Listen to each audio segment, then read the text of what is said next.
네, 여러분 안녕하세요. 오늘은 확률 통계 마지막 내용입니다.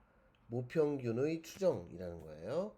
네, 프로젝트 531 교재에 보면 모평균의 추정, 네, 여기 몇 페이지냐면 47페이지, 47페이지에 모평균의 48페이지죠. 미안합니다. 48페이지에 모평균의 추정이라는 게 있고요.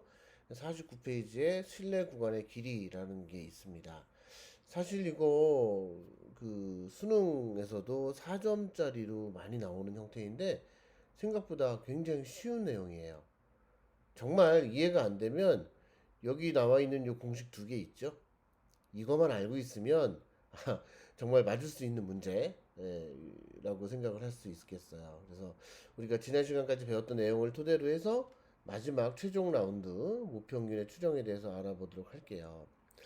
우리가 지금까지는 어떻게 했냐면 뭘 배웠냐 하면 모집단이 있었죠. 모집단에서 모집단에서 모평균이 있었고, 네, 모분산, 모표준편차, 모표준편차라고 쓸게요. 표편. 모평균 m이라고 했고, 모분산을 시그마 제곱, 모표준편차를 시그마라고 했습니다. 그 다음에 여기에서 크기가 n인 표본 집단을 끄집어낼 거예요. 표본 집단을 이미 추출하죠. 자, 여기 표본 집단의 평균, 표본 평균이 있죠. 표본 평균을 x바라고 했고, 표본 분산은 s제곱이라고 했고, 표본 표준 편차를 s라고 쓴다고 했어요. 그런데 지난 시간에 요 내용은 안 쓴다라고 했었는데 이번 시간에는 요 내용이 이제 언급이 될 겁니다. 자, 그런데 여기에서 우리가 구했던 이 표본 평균은 무평균과 이거 같지 않아요. 같지 않습니다. 얘네들은 절대 같지 않아요. 절대 같지 않습니다. 얘네들은 절대 같지 않아요. 뭐가 같았죠? 이런 표본들이 여러 개 있어서 이 표본 평균들의 평균이 있을 거 아니야. X바의 평균이 무평균 M과 같다고 했고, 또 X바의 분산은 N분의 시그마 제곱이 된다고 했어. 그래서 지난 시간에 배운 게 뭐냐면, 모집단의 확률 분포 X와 또 표본 집단들의 그 표본 평균들의 확률 변수 X바가 있으면, X가 위에다 쓸까요? X가 정규 분포 평균 m과 시그마 제곱을 따른다면 크기가 n인 표본 집단의 표본 평균들은 모평균이 표본 평균의 평균 모평균과 똑같고 이거는 루트 n분의 시그마 이 표준 편차의 제곱을 따른다라고 했어요. 자, 그런데 우리가 이 모평균을 사실은 구하고 싶거든. 근데 모평균을 구하는 것보다 이 표본 평균들을 다 구해서 이거의 평균 구하는 게 사실 더 어려워. 그지? 우리는 지금 뭘 하고 싶은 거냐면 최종적으로 모평균을 추정하고 싶은데 모평균을 정확하게 구하는 거가 어려워서 이게 어려워. 이거 구하기가 너무 어렵기 때문에 이 요거를 이용해서 평균을 구한다. 이건 더 어렵다. 더 어렵다.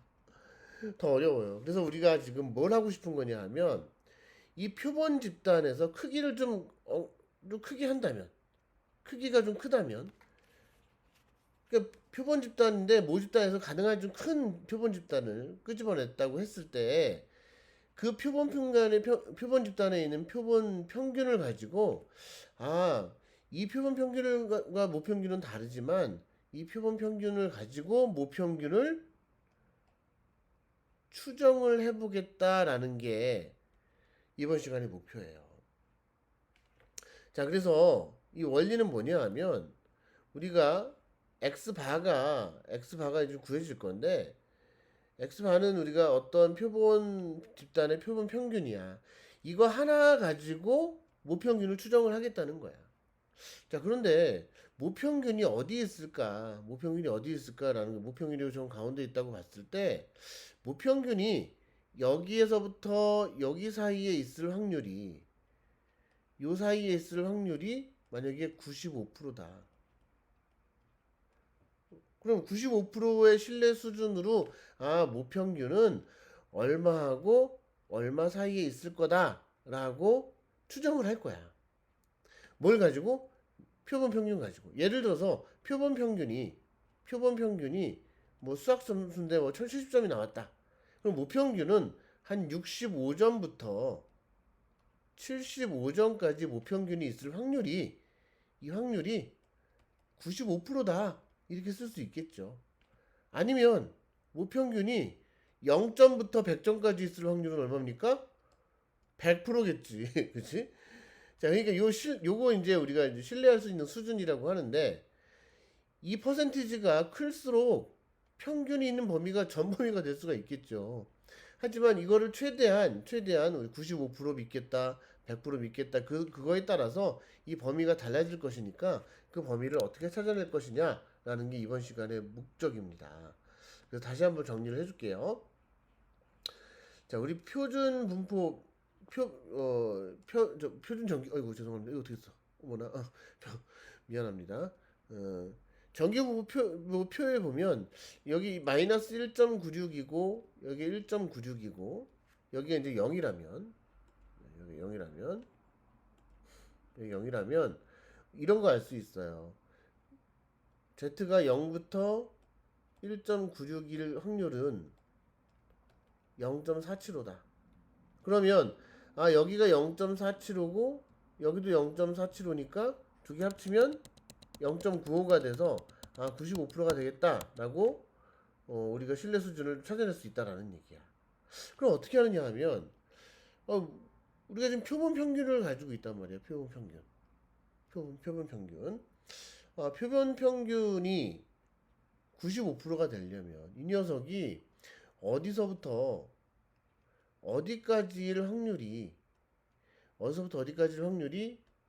0.95냐라고 따져보겠다 이런 얘기예요. 자, 그러면 얘는 어떻게 할 거냐 하면 이거 정규분포로 바꾸는 거죠.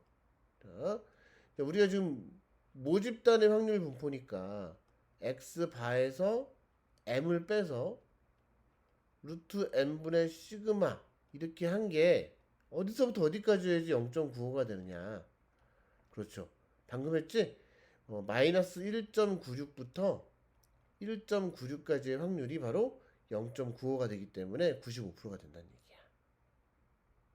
자, 그러면 요걸 이제 가운데 걸 정리를 하면 되거든요. 자, 볼게요. 가운데 걸 정리를 해볼게. 여기 양변에 루트 n분의 시그마를 곱해주면 마이너스 1.96 루트 n분의 시그마 x바 마이너스 m이고 1.96 곱하기 루트 n분의 시그마 이렇게 될 것이고, 여기에 양변에 m을 놔두고 x바를 양변에 빼줄게요. 좀 어려워지는데 뭐 어렵지 않아. 금방 될 거야. 루트 n분의 시그마 x 모평균이죠. 모평균 마이너스 m이죠. 또 마이너스 x바 플러스 1.96 루트 n분의 시그마가 돼서 양변에 마이너스를 곱해서 정리를 해주면 어떤 게 나오냐 하면 자, 요게 나오는 거예요. 요게. 자, 이게 무슨 얘기냐 하면 잘 보세요. 요게 이제 이렇게 바로 나올 건데, 모평균이 표본 평균에서 요만큼을 뺀 거보다 크거나 같고 표본 평균에서 요만큼을 더한 거보다 작거나 같다. 그렇다면 95% 신뢰 구간이구나. 모평균이 여기 안에 있을 확률이 95%구나. 이런 얘기예요. 2.58은 뭐가 될까? 2.58은 우리가 99%인데 똑같이, 자, 이렇게 흥분하지 말고 합시다. 여기 이제 마이너스 2.58부터 여기 0이고 플러스 2.58이 있으면 요 표준 정기 분포표에 보면 여기가 0.495가 될 거예요. 그래서 여기도 0.495가 되니까 이 전체는 99%의 신뢰 구간을 만족한다라는 얘기야. 그래서 95% 신뢰 구간은 x바 빼기 2.58 루트 n분의 시그마 x바 더하기 2.58 루트 n분의 시그마 이렇게 나타낼 수 있다는 거야. 여러분들은 이거만 알고 있으면은 다 풀 수 있어. 어떤 거? 자, 봐봐. 요거. 이 공식만 알고 있으면 돼. 여기 1.96하고 2.58은 사실 주어지게 돼 있어, 숫자에서. 그래서 아까도 얘기했지만 0부터 좀 작은 글씨로 쓸게요. 0부터 1.96이 0.475 이런 말이 나와 있을 거란 말이야. 그럼 이 1.96을 여기다 갖다 써주면 되는 거고, 문제에 만약에 0부터 z가 2 해서 0.475 이런 식으로 나올 수도 있어. 그러니까 1.96이 계산하기 귀찮으니까 여기를 2라고 줄 수 있어. 그럼 여기다 이제 2라고 대신 써주면 되겠죠. 여기도 2라고 써주면 되겠고. 자, 그래서 여러분들은 뭘 알고 있으면 되냐 하면, 우리가 x바 이거는 그냥 표본 평균이라고 얘기를 할게요. 표본 평균. 우리가 그동안 대문자 x바라고 썼는데 x바의 값이 소문자 x바다 라고 써준 거야. 표본 평균이고, 여기 시그마는 뭐야? 모평균이야. 그 다음에 여기 있는 n은 뭐예요? 표본의 크기겠지. 그렇죠? 자, 그래서 여기에 지금 1.96이나 2.58이라는 숫자를 그냥 뭐 알파라고 쓴다면 x바 마이너스 알파 곱하기 루트 n분의 시그마, 그 다음에 모평균은 x바 더하기 알파 곱하기 루트 n분의 시그마. 이 알파는 어떻게 찾아낸다? 네, 알파는 바로 여기 있는 걸 보고 찾아주면 돼요. 여기 있는 숫자들. 이런 게 바로 알파가 되겠다. 이게 95%냐 99%냐에 따라서 바뀌겠죠. 99%면 어떻게 그려져요? 자, 99%면 0부터 z가 2.58일 때 얘가 0.495 이렇게 있으면, 아, 이게 99%의 신뢰 수준에 쓰이는 알파가 바로 2.58이구나 라는 걸 알 수가 있어요. 이건 뭐 외울 필요는 없지만 저절로 또 외워지기도 해. 문제 분명히 이렇게 주어질 거가 당연하니까 주어진다고 생각을 하면 됩니다. 자, 그런데 여기에서 지금 모순이 있어. 엄청나게 큰 모순이 있어. 뭐냐 하면, 자, 우리가 지금 표본 평균을 가지고 모평균을 추정하는 거야. 표본 평균을 가지고 모평균을 추정을 하는 건데, 사실 이 모표준 편차는 어떻게 되는 겁니까? 네, 모표준 편차는 모평균을 알아야 얘를 구할 수 있거든. 모평균을 알아야 모표준 편차를 구할 수 있다고. 그런데 우리는 표본 평균을 가지고 모평균을 몰라서 추정하는 거거든. 표본 평균 가지고 모평균을 추정하는데 모평균을 알아야 알 수 있는 모표준 편차를 모른다면 말이 안 되는 거잖아. 근데 어떻게 돼? 여기에는 모평균 미안해. 여기 모평균이 아니고 모표준 편차죠. 큰일 날 뻔했습니다. 여기 모평균이 아니고 모표준 편차입니다.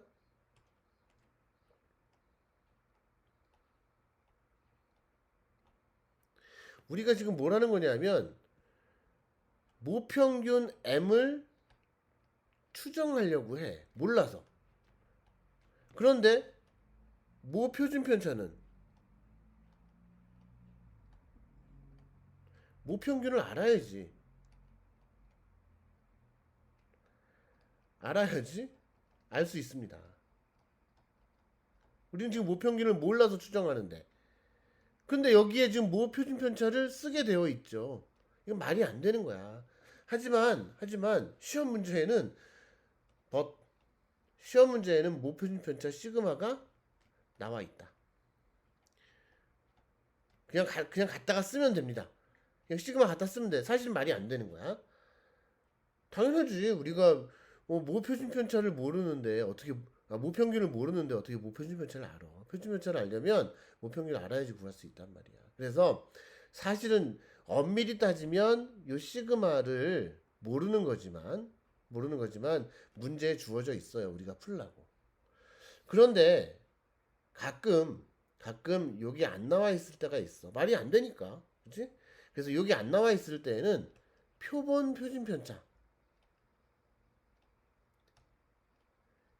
편차인 소문자 s가 나와 있을 때가 있어. 얘가 안 나와 있고 s가 나와 있을 때는 그냥 s를 쓰면 됩니다. 이게 뭐냐 하면 아까 전에 내가 처음에 설명할 때 우리가 요 표본 분산하고 표본 표준편차는 아까 전에 안 썼잖아. 안 썼어. 앞단에서 안 썼어. 근데 모평균을 모르는데 모표준편차를 어떻게 알아? 모르잖아. 그렇기 때문에 요걸 알려줄 때가 있다고. 이걸 알려주면 요 S를 그냥 갖다 쓰면 됩니다. 자, 다시 정리를 할게요.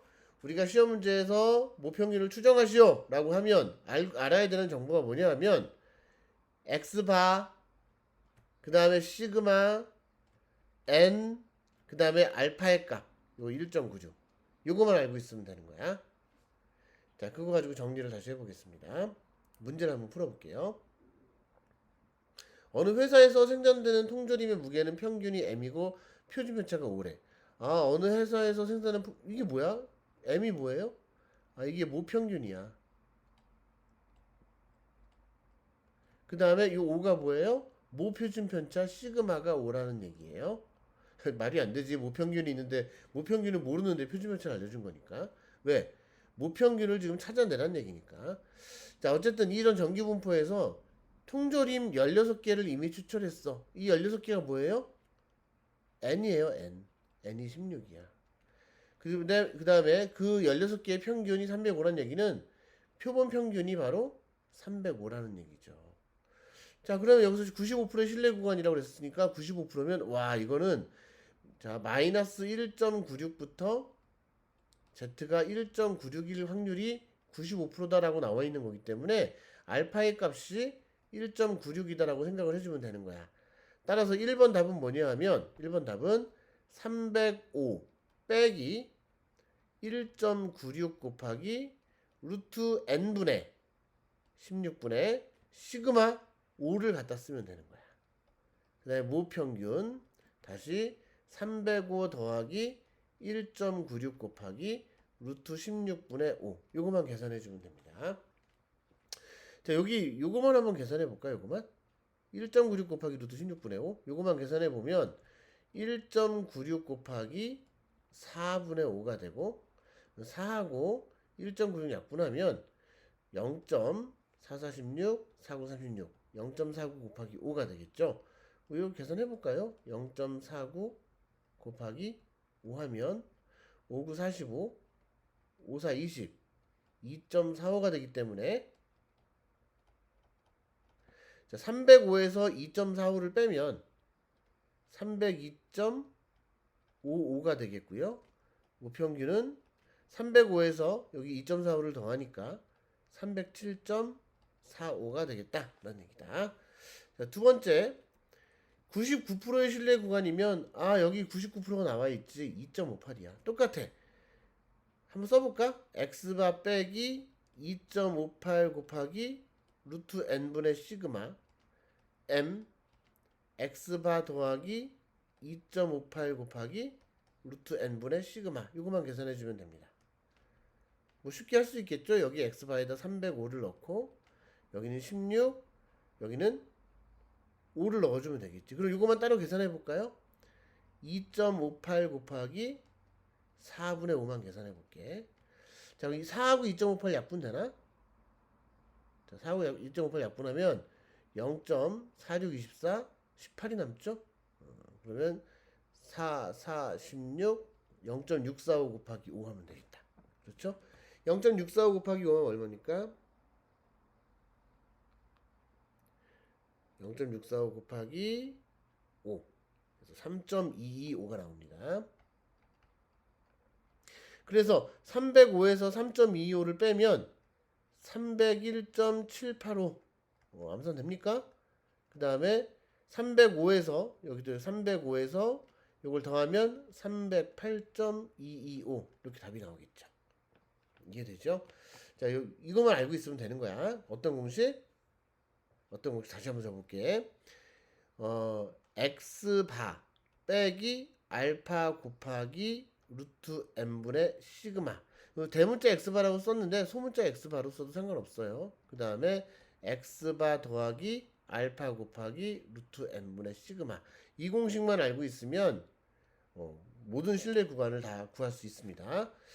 자, 아까 얘기했지만 여기 지금 첫 번째 문제에서 요게 95% 신뢰 수준에 따른 신뢰 구간인데 이거를 수직선에 나타내면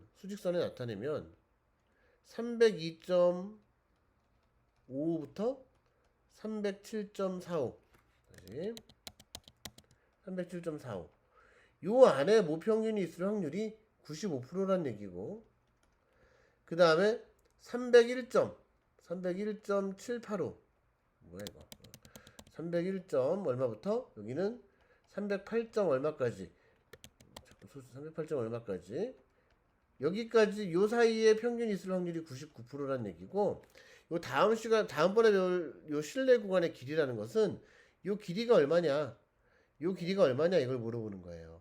실내도 95%일 때 길이는 요 307.45에서 302.5를 빼주면 되는 거고 99%일 때 실내 구간의 길이는 308.225에서 301.785를 빼주면 되는 거야.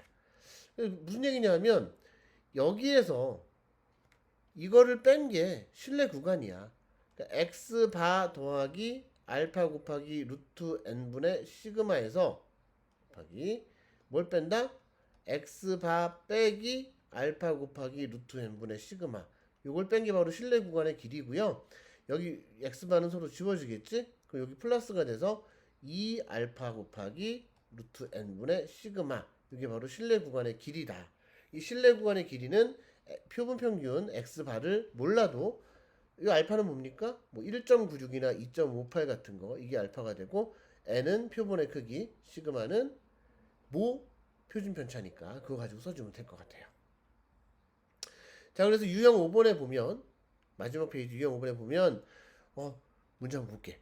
어느 회사에서 생산되는 비타민 음료 한 병에 담긴 비타민 C 성분의 함유량은 모평균이 몰라. M이라고 되어 있고 모표준 편차 9가 나왔어. 자, 이거 뭐야? 시그마가 9구나. 이 회사에서 생산한 비타민료 900병을 이미 수출했어? 뭐야? N이 900이구나. 그 다음에 모평균을 추정해야 되는데 X바가 안 나왔어. 하지만 실내 구간의 길이이기 때문에 95%일 경우에는 어떻게 씁니까? 2 곱하기 1.96 곱하기 루트 n분의 시그마 900분의 9 요걸 계산하면 1번 답이 될 거고요. 2번 답은 2 곱하기 여기 2.58이니까 2.58 곱하기 루트 900분의 9 이렇게 계산하면 여기 실내 구간의 길이가 된다라는 이야기입니다. 자, 오늘 배웠던 내용들 이거 여러분들 계산해 보세요. 다시 한번 정리를 해볼게요. 오늘 배운 건 이거밖에 없어. 다른 거 하나도 없어. 이것만 알면 돼. M 추정하는 거야. M을 추정합니다. M을 추정할 때 뭘 가지고? 표본 평균 X바로 M을 추정하는 거야. 뭐가 필요하냐면 시그마하고 N하고 알파가 필요한 거야. 시그마는 뭐라고요? 모 표준 편차. 이 모 표준 편차는 원래 당연히 모르는 거지만 문제를 풀기 위해서 알려준 거고 이걸 모르면 뭘 쓴다? S를 쓸 수도 있다. 표본 표준 편차를 쓸 수 있다. 요거는 표본의 크기죠. 요거는 뭐예요? 알파라는 건 뭐 1.96, 2.58 이런 거. 95% 신뢰 수준에서는 1.96을 쓰고 99% 신뢰 수준에서는 2.58을 써서 X바에서 알파 곱하기 루트 n분의 시그마보다 크거나 같고 모평균은 X바 더하기 알파 곱하기 루트 n분의 시그마 요게 바로 신뢰 구간이다. 이런 얘기입니다. 자, 그래서 오늘 배운 걸 바탕으로 해서 이 문제집 끝까지 한번 풀어보시고요. 확통은 확률 통계 전체적으로 봤을 때 확률이 4문제, 통계가 4문제 이렇게 수능에서 나올 수 있고 통계에서는 뭐 이 추정 쪽에서는 반드시 한 문제가 나올 수 있을 것 같아요. 오늘 배운 거에서. 그래서 오늘 배운 걸 바탕으로 다른 문제 다 한번 풀어보면 되겠습니다. 오늘은 여기까지 해서 확률을 마무리할게요. 확률 통계를 마무리하겠습니다. 수고하셨어요.